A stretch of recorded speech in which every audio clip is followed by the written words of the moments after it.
ஔவையார் சொல்கிறார், ஈதல் அறம் என்று கூறுகிறார்.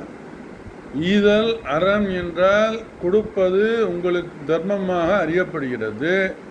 அப்போ கொடுக்கறதுன்னா என்னதுன்னு பார்க்கும்பொழுது ஒருத்தருக்கு இதை நம்ம ஒருத்தருக்கு தானம் கொடுக்கறதுன்னு நினச்சிட்டு இருக்கோம். அது அப்படி கிடையாது.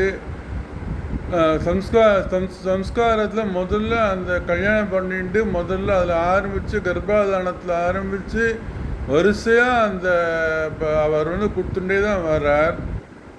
அந்த இதில் ஆரம்பித்து அதுக்கு பிறகு பல வேள்விகள் செய்கிறார், அது யாகம் செய்கிறார், அந்த அதுக்கெல்லாம் தேவர்களுக்கு கொடுக்கிறார்.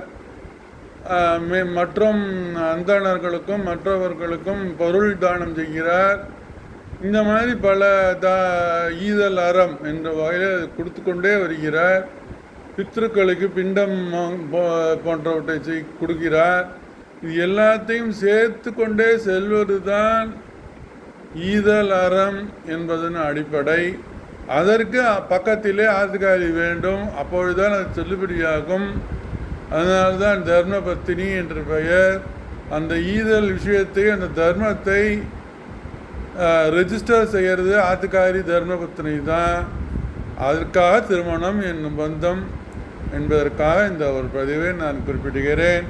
நன்றி, வணக்கம்.